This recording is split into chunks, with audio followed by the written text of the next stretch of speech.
The massive space station called Nexus Prime floated in the darkness between stars. It was bigger than most planets, and home to the Galactic Council. Ships from across the galaxy came here every day to trade, talk, and make deals. The station had been the center of peace for 300 years. Elena Chen walked through the long metal hallways of the station. Her shoes made soft sounds on the floor as she headed to the council meeting room. She was the only human allowed to speak for all of Earth and its colonies. The other aliens called her Ambassador Chen, but they never listened to what she said. The council meeting room was huge. It could hold thousands of beings from different worlds. Elena took her seat in the small section marked for observers. This was where the unimportant species had to sit. She looked around at the 5 main seats where the powerful aliens sat. The Zephyrians were tall and thin with big heads. They could read minds and talk to each other without speaking. Their leader was called the Prime Mind, and it glowed with a soft blue light. The Zephyrians thought they were the smartest beings in the galaxy. Next to them sat the Chromek Collective. They were robots that had replaced their original creators long ago. Their bodies were made of dark metal, and their eyes glowed red. They made the best machines and weapons in the galaxy. Admiral Zix-9 was their speaker today. He looked like a walking tank with arms. The Valish Empire had the biggest army. They were lizard-like creatures with scales and sharp teeth. War Marshal Kethrak was their leader. He was 7 feet tall with scars all over his green skin. The Valish loved to fight and had conquered many worlds. The Etherians were the oldest race in the galaxy. They had been alive for millions of years and looked like floating jellyfish made of light. Elder Synthesis spoke for them. Its voice sounded like wind through old trees. The Etherians knew many secrets but rarely shared them. The last group was strange. The Nexari were pure energy beings that looked like glowing clouds. They could change shape and move through solid objects. Nobody really understood them, but they were very powerful. Their speaker was just a ball of yellow light that called itself Unity. Elena had been coming to these meetings for 10 years. Every time, the 5 big species made all the decisions. Humans were allowed to watch but not vote. They said Earth was too new and too weak to have a real voice. Today's meeting was about trade routes and mining rights. The Chromek wanted to expand their mining operations to new star systems.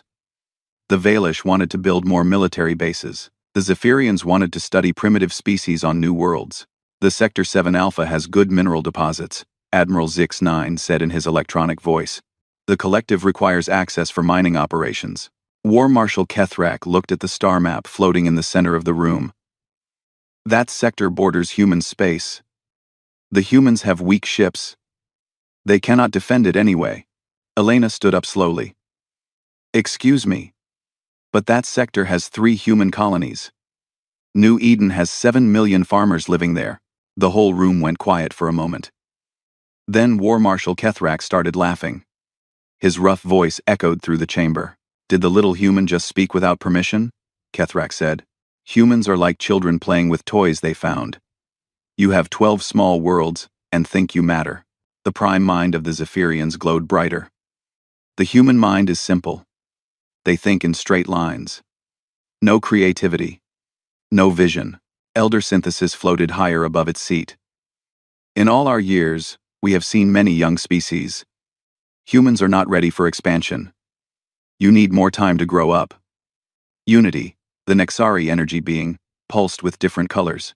Humans are amusing, like watching babies learn to walk. Elena felt her face get hot, but she kept her expression calm. The colonies in Sector 7 Alpha are legally ours under galactic law. We filed the proper claims 50 years ago. Admiral Zix-9's red eyes focused on her. Legal claims are irrelevant. Efficiency matters. The collective can extract minerals in 1 month. Humans would take 50 years with their primitive tools. The minerals are worth more than your colonies, War Marshal Kethrak added. Move your people somewhere else. Elena looked around the room. Not one of the powerful aliens was on her side. They had already decided what would happen. The human colonies meant nothing to them. We formally object to this decision, Elena said. Object all you want. Kethrak said with another laugh. What will you do? Fight us? Your entire fleet has 30 old ships. My personal guard has more firepower. The council voted quickly. Sector 7 Alpha would be opened for chromic mining operations. Human colonies would be relocated at their own expense. The decision was final. Elena gathered her papers and stood up. She had expected this to happen, but it still hurt to see how little they cared about human lives. As she walked toward the exit, she could hear them already talking about the next topic. Ambassador Chen, War Marshal Kethrak called out. She turned back to look at him. Tell your people to stay out of important sectors. The galaxy is for real species, not children playing pretend. Elena nodded politely. I will deliver your message. She left the council chamber and walked back to her small office in the human section of the station. The office was tiny, compared to the huge spaces the other species had. Elena sat down at her desk and turned on her communication device. This is Ambassador Chen calling Earth Command, Priority 1 message. The screen showed Admiral Harrison, head of Earth Space Forces. He was an older man with gray hair and serious eyes. How did it go? Harrison asked. As expected, they voted against us. Sector 7 Alpha is being given to the Chromec for mining. Harrison nodded. And New Eden? 7 million people have to find new homes. The council doesn't care. Any resistance? Elena almost smiled. War, Marshal Kethrak said our entire fleet couldn't fight his personal guard. Did he now? Harrison looked thoughtful. How amusing. Are we ready? Elena asked. Harrison checked something on his desk. The fleet finished final preparations last week. All hidden bases are operational. Project Revelation is ready to begin on your order. Elena looked out her office window at the stars. For 50 years, humanity had been playing the role of weak newcomers. They had built colonies, traded goods, and sent diplomats to endless meetings. Everyone thought they knew what humans were capable of. They were wrong. Not yet, Elena said. Let them make the first move. Let them show the galaxy what they really think of human life. And when they do, Elena's reflection in the window looked different now. Her diplomatic smile was gone. In its place was something the galaxy had never seen on a human face before. Then we remind them why Earth survived ice ages, meteor strikes, and global wars before we ever reached the stars. 3 weeks after the council meeting, Elena Chen was eating breakfast in her quarters when the emergency alarm started screaming. Red lights flashed in the hallways of Nexus Prime. The sound meant something terrible had happened somewhere in the galaxy. Elena ran to the communication center. Other diplomats were already there, looking confused and scared. The main screen showed Admiral Ziox 9 of the Chromec Collective giving a report. Mining operation in Sector 7 Alpha is complete, the robot said in his flat electronic voice. Mineral extraction exceeded expectations. Total yield was 47 million tons of rare metals. Elena felt ice in her stomach. What about New Eden? What about the colony? Admiral Zix-9's red eyes looked at her through the screen. Unknown structures were removed during the operation. Standard procedure for mining efficiency. Unknown structures? Elena's voice got louder. Those were cities. 7 million people lived there. No life signs were detected during scanning, Zix-9 replied. The collective does not make mistakes. Elena stared at the screen. The robot was lying, and everyone in the room knew it. The Chromec had found the human colony exactly where it was supposed to be. They had killed 7 million farmers and called them unknown structures. You murdered them all, Elena whispered. The collective removed obstacles to efficient mining. Zix-9 said. This action was approved by the Galactic Council. No laws were broken. Elena ran back to her office and called Earth Command. Admiral Harrison's face appeared on the screen. He looked older than he had 3 weeks ago. Elena, I'm sorry. We picked up the Chromec fleet moving to New Eden. But we were too far away to help. They're all dead? Elena asked. New Eden is gone. The planet has been stripped down to the core. 7 million people, Elena. Men, women, children, all gone. Elena sat down heavily in her chair. She had known this might happen, but the reality of it felt like a punch to the chest. What did the survivors say? There were no survivors. The Chromec used planet cracker ships. They broke the whole world apart to get to the minerals inside. Elena closed her eyes. 7 million people had trusted her to keep them safe. They had grown food to feed other human colonies. They had built schools and parks and homes. Now they were dust floating in space. "Elena," Harrison said softly. "It's time." She opened her eyes and looked at his face on the screen. "Are you sure we're ready? We've been ready for 50 years. The question is whether you're ready to give the order." Elena thought about the farmers on New Eden. She thought about their children playing in fields of grain. She thought about the council meeting, where War Marshal Kethrak had laughed at her. "Send the message," Elena said. Admiral Harrison nodded. "Message sent. All units are now active. Project Revelation begins in 1 hour." Elena changed into her formal diplomatic uniform and walked back to the council chamber. The 5 major species were having an emergency session about mining disputes in other sectors. They were arguing about who would get the next planets to destroy. Elena walked to the center of the chamber. "I request permission to address the council." War Marshal Kethrak looked annoyed. "This is not the time for human complaints. We are discussing important matters." 7 million human lives are important to me," Elena said. The prime mind of the Zephyrians glowed with amusement. "The humans in Sector 7 Alpha were relocated. Standard procedure. They were murdered," Elena said clearly. "Every man, woman, and child on New Eden was killed when the Chromec destroyed the planet." Elder synthesis floated higher above its seat. "Young species often fail to adapt to galactic realities. This is natural selection." Elena looked around the chamber. Hundreds of alien diplomats watched her. Some looked sorry for the humans. Most looked bored. The 5 major powers looked like they were discussing the weather. "The Terran Federation formally requests justice for the genocide on New Eden," Elena said. Admiral Zix-9's mechanical voice echoed through the chamber. "No genocide occurred. Obstacles to mining operations were removed. This action was legal under Council authority." Elena reached into her jacket and pulled out a small device. She placed it on the floor in front of the Council seats.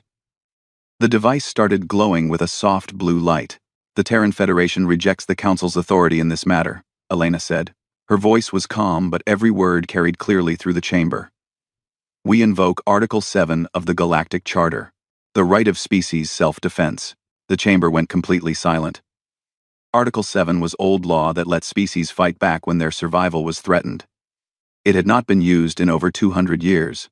Then War Marshal Kethrak started laughing again. His rough voice boomed through the chamber. "Self-defense? Against the Chromec Collective? You have 30 old ships and 12 weak colonies. The humans cannot defend themselves against modern military forces." The Prime Mind said.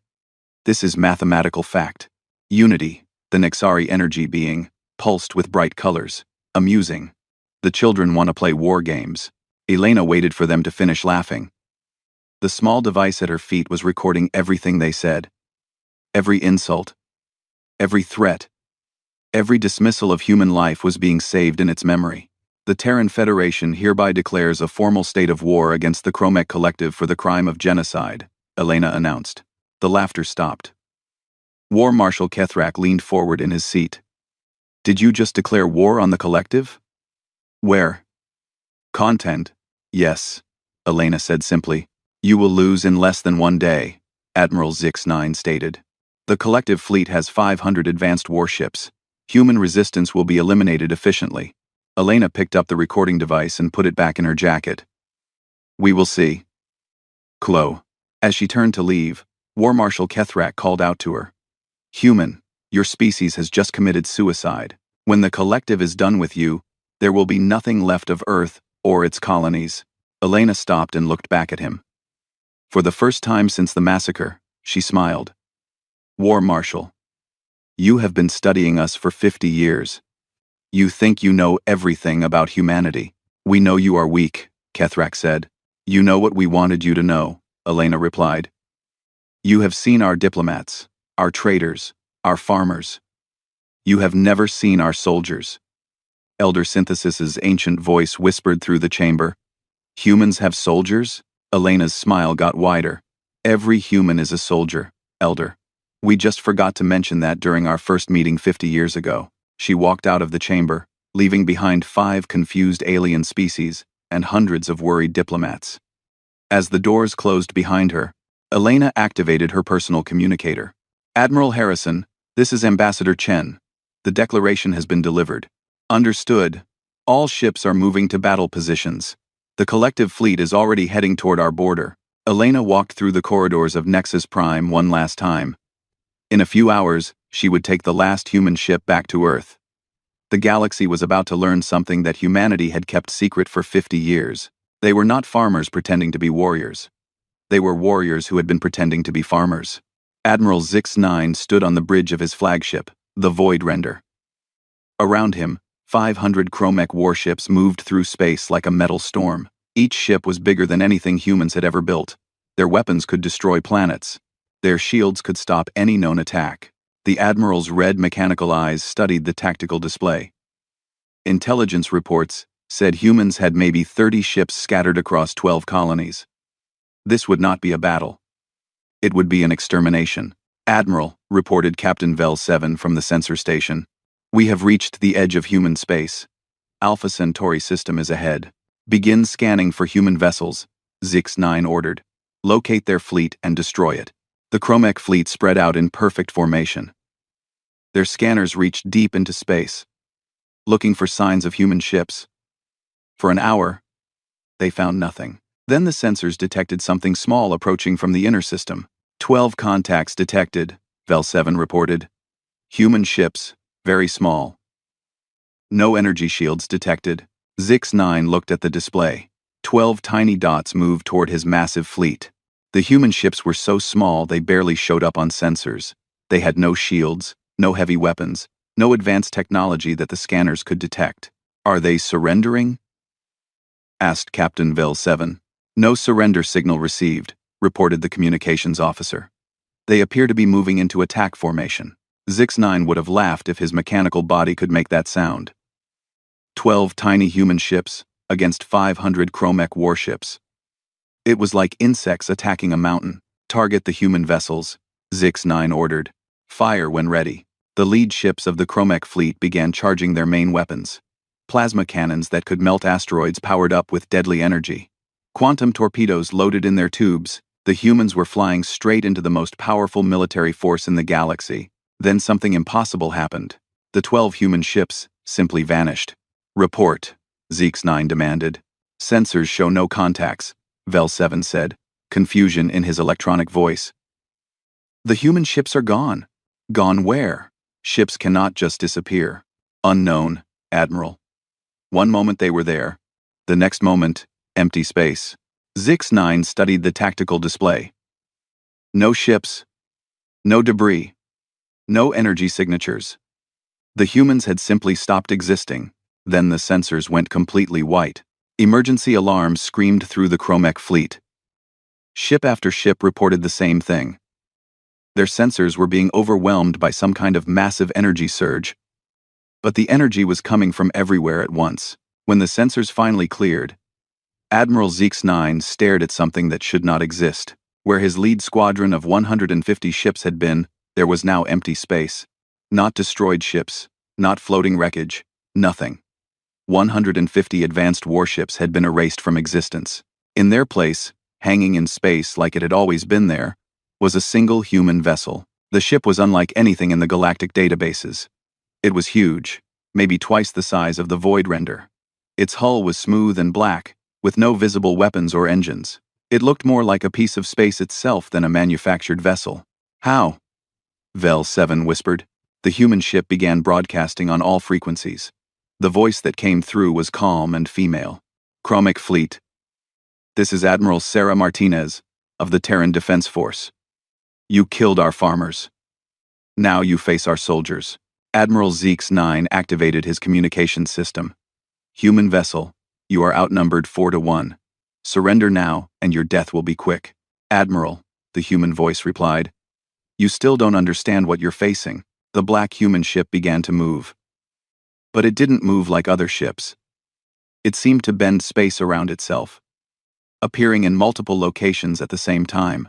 Zix-9's sensors showed the ship in front of his fleet, behind it, and beside it all at once. Target that vessel, Zix-9 ordered. All ships, fire everything. The Chromech fleet unleashed hell. 400 ships fired plasma beams, quantum torpedoes, and fusion missiles at the human vessel. Enough firepower to destroy a small moon filled the space around the black ship. Every shot missed. The weapons passed through empty space where the ship had been a moment before. But the ship was still there. Still visible. Still impossibly present in 3 places at once. Then the human ship began firing back. The first chromic vessel to die was the cruiser Metal Storm. One moment it was firing its main guns at the human ship. The next moment, something invisible passed through its hull. The ship's metal began changing, turning into something that looked like gray dust. In seconds, the entire cruiser had become a cloud of particles that scattered in the solar wind. What kind of weapon was that? Vel 7 demanded. Before Zix 9 could answer, 10 more ships died. Whatever the humans were using, it ignored shields completely. It passed through the strongest armor, like it was made of paper. Ships didn't explode. They just stopped being ships. All vessels, evasive maneuvers, Zix 9 ordered. But there was nowhere to run. The human ship was everywhere and nowhere. Its weapons fired from impossible angles. When Chromek ships tried to retreat, they found their escape routes blocked by more human fire coming from empty space. One by one, the pride of the Chromek fleet died. The battleship Iron Fist vanished in a flash of light. The destroyer Sharp Edge simply turned to dust. The heavy cruiser Voidwalker broke apart at the molecular level. Admiral Zix 9 watched his fleet being destroyed and could not understand how it was happening. The humans had no advanced technology. Their science was primitive. They had been farmers and traders for 50 years. Admiral, Vel 7 reported. We have lost 300 ships. Recommend immediate retreat. Retreat where? Zix 9 asked. That ship is blocking every escape route. On his screen, Admiral Martinez's face appeared. She was middle-aged with gray hair and calm eyes. Behind her, Zix 9 could see a bridge that looked nothing like human technology he had seen before. Admiral Zix 9, she said. Your fleet has 43 ships remaining. I will give you one chance to surrender. The collective does not surrender to primitives, Zix 9 replied. Admiral Martinez nodded. I thought you might say that. The remaining Chromek ships died in minutes. Not in explosions or fire. They simply stopped existing. One by one. As if they had never been built. Zix 9 watched his sensors as ship after ship winked out of reality. Finally, only the Void Render remained. Last chance, Admiral, Martinez said. Zix 9 looked around his bridge. His officers stared at him with electronic eyes that showed something Chromek machines were not supposed to feel. Fear. How? He asked. How did you hide this technology? Admiral Martinez smiled sadly. We didn't hide our technology, Admiral. We hid ourselves. For 50 years, you thought you were watching human farmers and traders. You were actually studying our actors and spies. That's impossible. Our intelligence was perfect. Your intelligence was perfect about the people we wanted you to see, Martinez replied. But we are not those people. We are the ones who stayed hidden while our diplomats played weak and helpless. The Void Render systems began failing. Zix 9 could feel the same invisible weapon that had destroyed his fleet, now working on his flagship. Who are you really? He asked. We are humanity, Admiral. Not the humanity that farms and trades. The humanity that survived ice ages and asteroid impacts and global wars before we ever left our planet. We are the species that had to become the most dangerous thing on our world just to stay alive. Zix 9's vision began to fade as his ship's power died. The galaxy will stop you. The galaxy doesn't know we exist yet, Martinez said. But they're about to learn. The Void Render's final transmission reached the Galactic Council just as the ship's hull turned to dust. It was 47 minutes of sensor data showing the complete destruction of the most powerful fleet in the galaxy. War Marshal Kethrak watched the recording in his war room on the Valish homeworld. Around him, his military advisors stared at screens showing impossible things. Play it again, Kethrak ordered. They watched the recording 5 times. Each time, it showed the same thing. 12 small human ships had somehow destroyed 500 advanced Chromek warships without taking any damage. Sir, reported his intelligence chief. We're receiving reports from across the galaxy. Human ships that we thought were cargo vessels are dropping their disguises. They're revealing military equipment we've never seen before. Kethrak felt something he had not experienced in 50 years of warfare. Doubt. How many human ships are really out there? He asked. Unknown, sir. but preliminary reports suggest thousands. Kethrak looked at the tactical display showing human space. For 50 years, he had seen 12 weak colonies protected by 30 old ships. Now he was beginning to realize that might have been exactly what the humans wanted him to see. "Prepare the Third Armada," he ordered. If the collective was too weak to handle farmers, then real warriors will show these humans what power means. His advisors looked uncertain. "Sir, perhaps we should study this new human technology first." Kethrak's scaled fist hit the table. "I will not be frightened by parlor tricks. Ready my ships. We attack in 1 week." As alarms sounded across the Valish military bases, War Marshal Kethrak stared at the recordings of the battle. Somewhere in the back of his warrior's mind, a small voice wondered if he was about to make the biggest mistake in galactic history. War Marshal Kethrak stood in the command center of his flagship, the Blood Honor. Around him floated the pride of the Valish Empire. 300 of the fastest, deadliest warships in the galaxy moved in perfect formation toward human space. The Valish had been warriors for 10,000 years. They had conquered 40 star systems and crushed every enemy they faced. Their ships were built for speed and killing. Their weapons could punch through any defense. Their tactics had been tested in 100 wars. "Marshal," reported Captain Vex from the tactical station. "We will reach the Kepler 442 system in 1 hour. Human colonies detected on 3 planets." Kethrak studied the star charts with his yellow warrior eyes. Unlike the Chromek, he would not underestimate these humans. The destruction of the collective fleet had been shocking, but Kethrak was sure it was some kind of trick. Humans were still weak. They had just gotten lucky. "Deploy screening formations," Kethrak ordered. "I want sensor sweeps every 30 seconds. If these humans have invisible ships, we will find them." The Valish fleet spread out as it entered the system. Their sensors reached deep into space, scanning for any sign of human vessels. Advanced detection equipment that could spot a single fighter from 1,000,000 miles away searched every corner of the system. They found nothing. "Report," Kethrak demanded. "No human ships detected, Marshal," Captain Vex replied. "The 3 colonies show normal civilian activity. No military presence." "No. No." Kethrak's scaled fingers drummed on his command chair. This felt wrong. Where was the human fleet that had destroyed the Chromek? Where were their mysterious superweapons?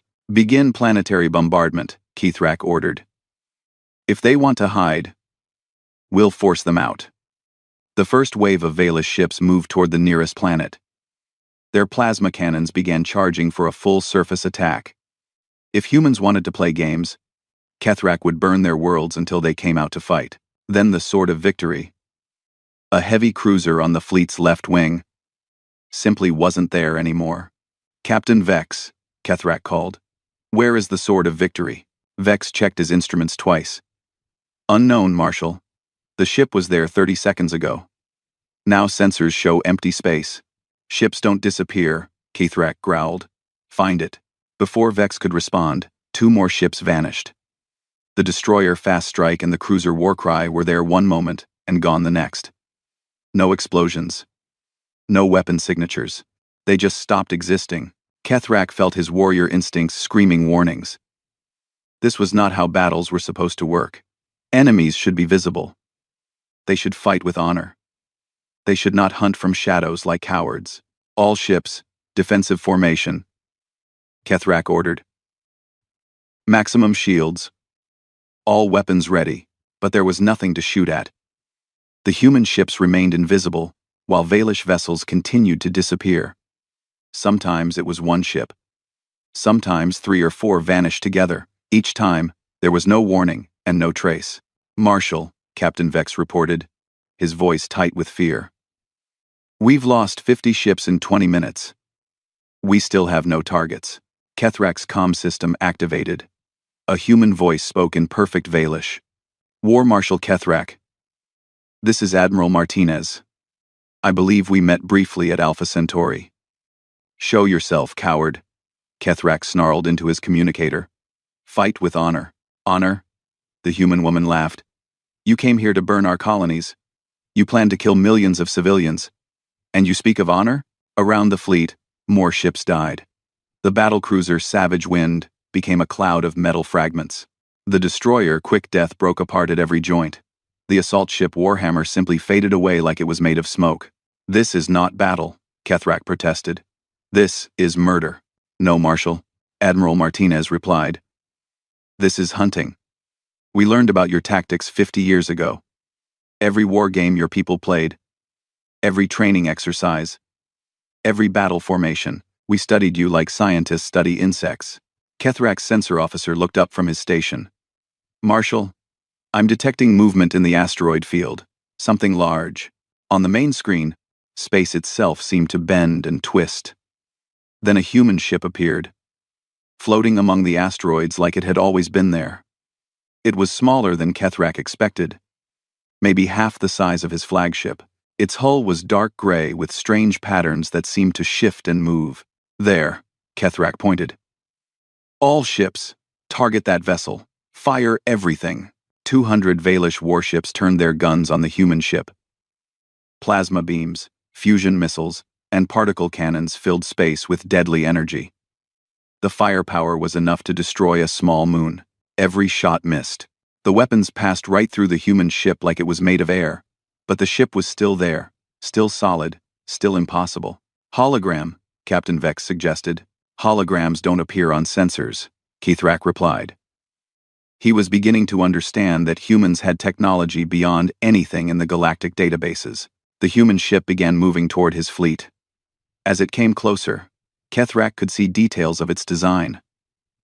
The hull patterns were not decorations. They were some kind of advanced technology that bent light and energy around the ship. Marshal, his weapons officer called out. Kethrak saw no weapon beams, no missiles, no visible attack of any kind. But 3 more of his ships died instantly. This time, he watched it happen. The ships didn't explode. Instead, their hulls began to twist and fold like someone was crumpling paper. In seconds, 3 proud Valish warships had been compressed into balls of metal barely larger than a person. What kind of weapon does that? Captain Vex whispered. Before anyone could answer, more ships died. The humans seemed to be able to attack from any direction at any time. Kethrak's formation began to fall apart as captains tried to avoid whatever was killing their ships. All vessels, retreat to the system edge, Kethrak ordered, but retreat was impossible. When Valish ships tried to run, they found their escape routes blocked by more invisible human vessels. Every direction led to death. Kethrak's proud fleet was being picked apart like prey animals. Admiral Martinez's voice came through the comm again. You're wondering how we're doing this. Tell me, Kethrak demanded. What weapons are you using? Gravity manipulation, space-time distortion, molecular reconstruction beams. Technologies we developed specifically for killing Valish ships. Kethrak felt ice in his blood. You developed weapons just for us? For all of you, Martinez replied. We've been preparing for this war for 50 years. Every species that looked down on us, every alien that called us weak. We studied your ships, your tactics, your psychology. We know exactly how to kill each of you. On his tactical display, Kethrak watched his fleet dying. 100 ships left. 90. 80. The humans were not just winning. They were playing with his forces like a cat plays with wounded prey. This is impossible, Kethrak said. 50 years ago, you were primitives.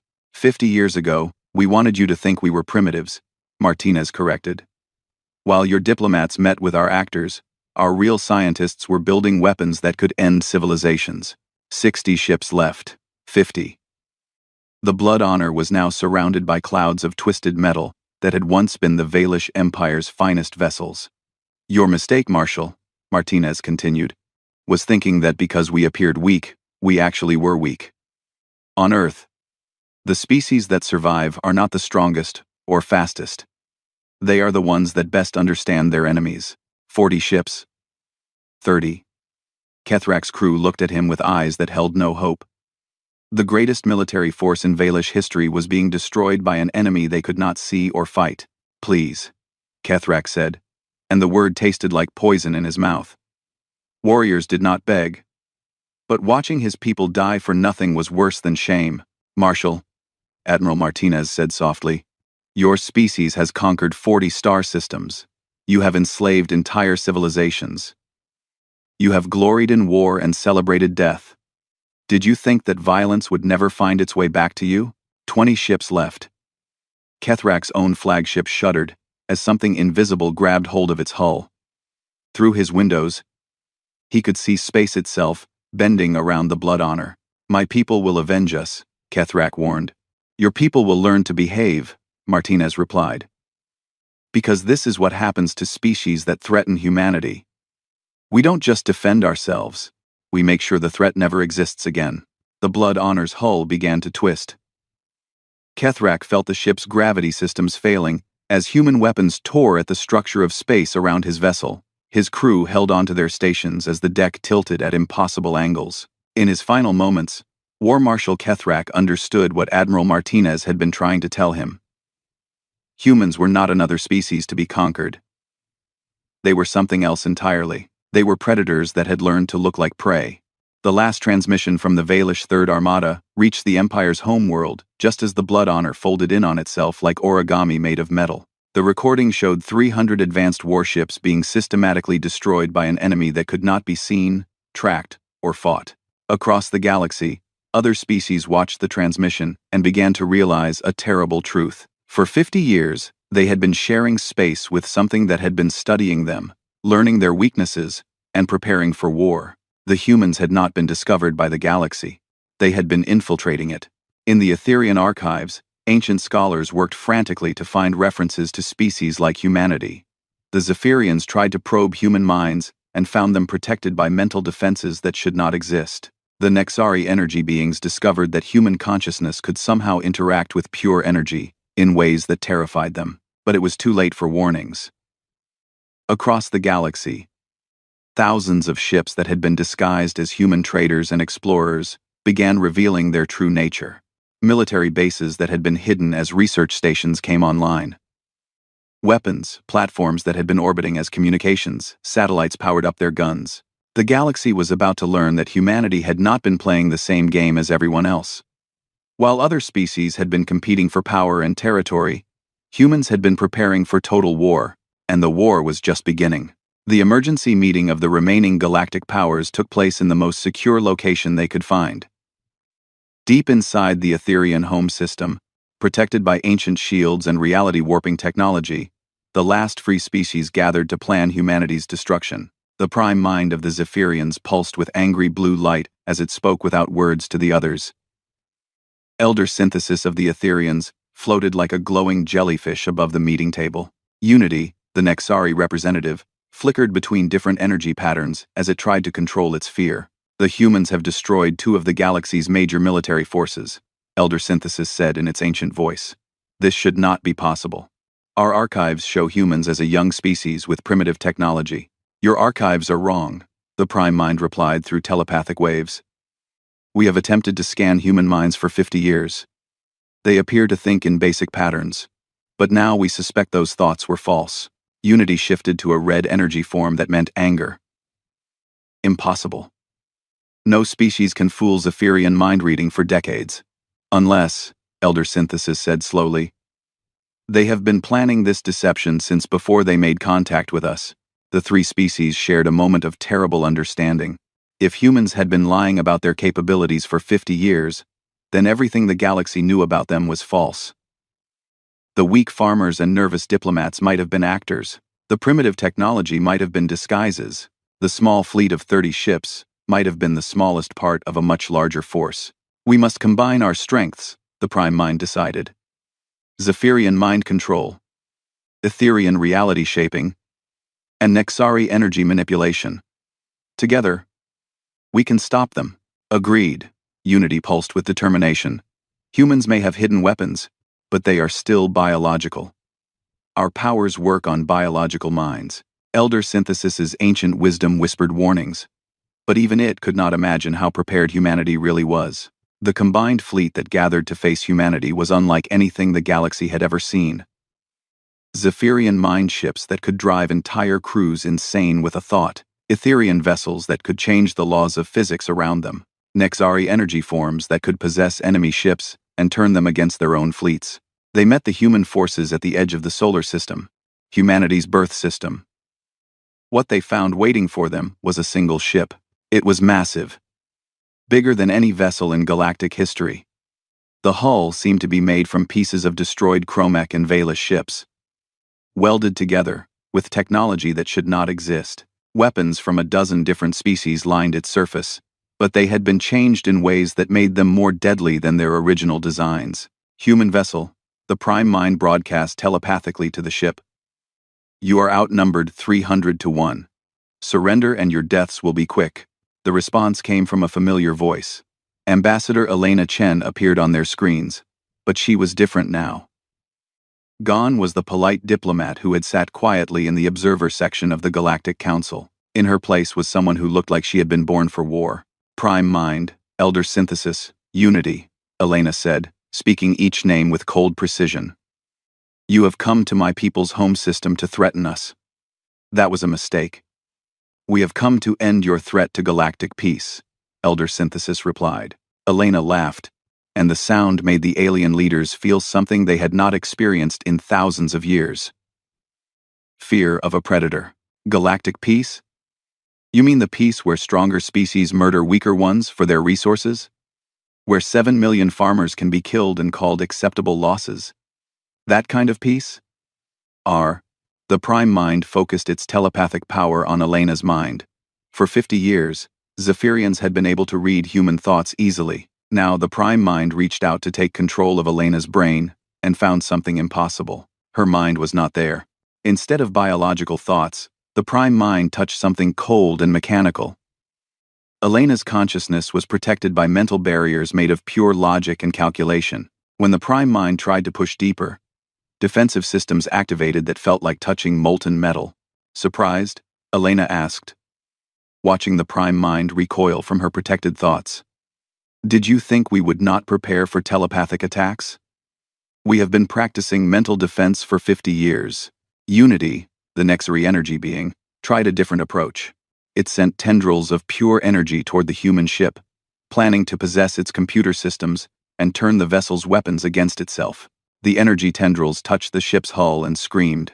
Unity's energy form flickered wildly as pain beyond anything it had ever experienced shot through its consciousness. The human ship was not just protected against energy possession, it was designed to trap energy beings and feed on their power. How? Unity gasped, in frequencies of light that showed its agony. Humans are very good at learning, Elena explained. When we discovered that Nexari are made of organized energy, we developed technology to disorganize that energy. Would you like a demonstration? Elder Synthesis watched its two allies writhe in pain and realized that humans had prepared specific weapons for each species. Just as they had developed gravity weapons for the Valish and molecular disruptors for the Chromek, they had created mental shields for Zephyrian telepathy and energy traps for Nexari possession. This is impossible, Elder Synthesis whispered. No species could prepare for war against the entire galaxy. Elder, Elena said softly, you have lived for millions of years, but you still don't understand what you're dealing with. Let me explain something about humanity. The human ship moved closer to the alien fleet. As it approached, its hull began to change. Parts of it became transparent, showing the interior. Inside, the alien leaders could see thousands of humans working at stations filled with technology that looked like it came from every species in the galaxy. We are not like you, Elena continued. You evolved on worlds that were safe and comfortable. When your species developed intelligence, you used it to build cities, and art, and philosophy. That's very nice. But Earth was different.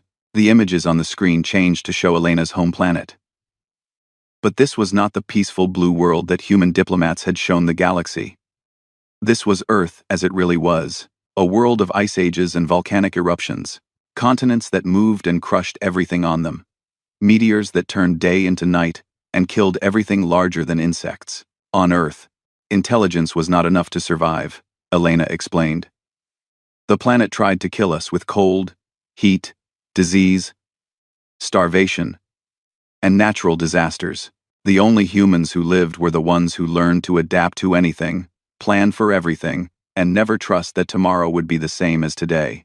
Elder Synthesis began to understand the terrible truth. You have been preparing for war since your species evolved. Oh no, Elder Synthesis. Elder Synthesis began to understand.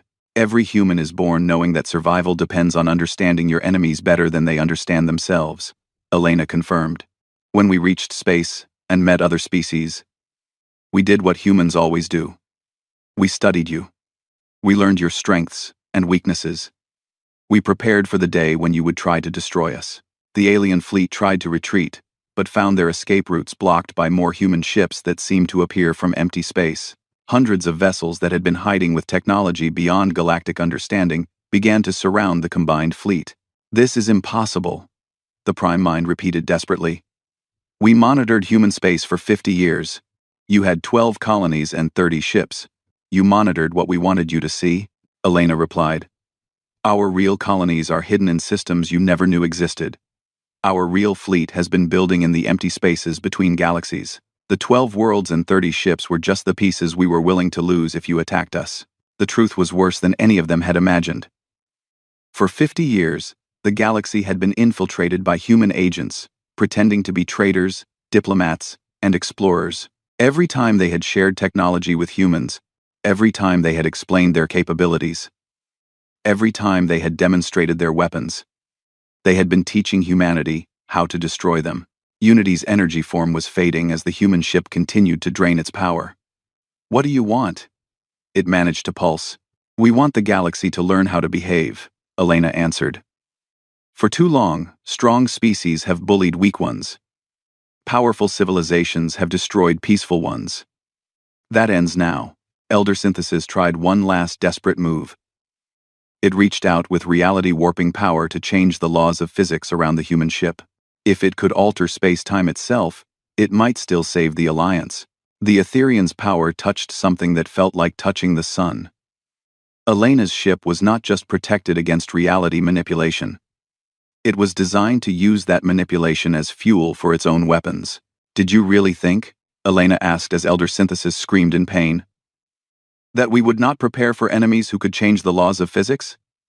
Humans have been surviving impossible things for millions of years. The alien fleet began to surrender ship by ship. Some tried to fight, and were destroyed by weapons they could not understand. Others tried to flee, and were captured by technology that made escape impossible. The greatest military alliance in galactic history was defeated in less than an hour. When the last alien ship had been captured, Elena broadcast a message to every world in the galaxy. My name is Elena Chen, and I speak for the Terran Federation. For 50 years, your leaders have treated humanity as children who needed to be managed. You have restricted our growth, stolen our resources, and murdered our people. Today, that chapter of galactic history ends. On 1,000 worlds, alien leaders watched human ships appear in their skies. Vessels that had been disguised as cargo haulers and research ships revealed weapons that could destroy planets. Space stations that had seemed like peaceful trading posts activated shields that could protect entire star systems. The galaxy now operates under new rules, Elena continued. Wars between species are forbidden. Genocide is punishable by extinction. Strong civilizations will protect weak ones, not destroy them. These rules will be enforced by the Terran Federation, but we offer partnership, not slavery. Species that choose to work with humanity will find us generous allies. We will share our technology, protect your worlds, and help you explore the universe. The choice is yours. The Galactic Council met for the last time in a human ship orbiting Earth. The same alien leaders who had laughed at Elena's warnings now sat quietly as she explained the new order. They could see through the ship's windows the massive orbital structures that surrounded humanity's home world. Cities in space that housed billions of humans. Shipyards that could build fleets large enough to conquer galaxies. Defense platforms that could destroy anything that threatened Earth. How long have you been planning this? War Marshal Kethrak asked. He was a prisoner now, the sole survivor of his fleet. Since before we left Earth, Elena answered honestly. When our first explorers found evidence of galactic civilization, we knew we would eventually have to deal with species more powerful than ourselves. So we prepared. For 50 years, we sent actors to play the role of weak humans, while our real military spread across the galaxy in disguise. Every trade mission carried hidden weapons. Every diplomatic meeting was a chance to study our future enemies. Every colony ship was also a warship in disguise. Admiral Zeke's 9, his mechanical body now powered by human technology, asked the question that terrified every species in the galaxy. How many humans are there really? Elena smiled. Enough. She gestured to the display screens around the meeting room. They showed star charts of the galaxy with tiny lights marking human presence. There were thousands of lights. In every star system. Around every major world. Hidden among every trade route. The galaxy contains roughly 400 billion stars, Elena explained. We have established a presence in approximately 40 billion star systems. Not all of them have colonies, but all of them have human assets that can be activated if needed. The alien leaders stared at the star charts in horror. The galaxy had not been infiltrated by humanity. The galaxy had been conquered by humanity without anyone realizing it. What happens now? Elder Synthesis asked. Now you learn to live in a universe where the strongest species protects the weakest instead of destroying them, Elena replied. You adapt to a galaxy where intelligence and cooperation matter more than military power and cruelty. You discover what it means to be part of a civilization instead of just a collection of competing empires. And if we refuse? Elena's expression never changed, but somehow the temperature in the room seemed to drop. Then you become extinct, and the galaxy moves on without you. Years later, historians would mark this moment as the beginning of the true galactic age. Not the age of conquest and competition that had existed before, but an age of exploration and cooperation under human guidance. Species that accepted the new order found that humanity was as generous in peace as it was terrible in war. Human technology transformed barren worlds into gardens. Human medicine extended life and cured diseases. Human ships opened pathways to galaxies beyond the Milky Way. But those few species that tried to rebel learned why Earth had produced the most successful predator in the universe. They learned that humanity's greatest weapon was not their technology or their military. It was their ability to understand their enemies completely and plan for every possible threat. The galaxy was at peace at last. Not the fragile peace of competing powers, but the lasting peace of a universe where the strong protected the weak, and everyone shared in the benefits of civilization. And at the center of it all, humanity stood watch. The species that had learned to survive on a world that tried to kill them had now become the guardians of a galaxy that was learning to live.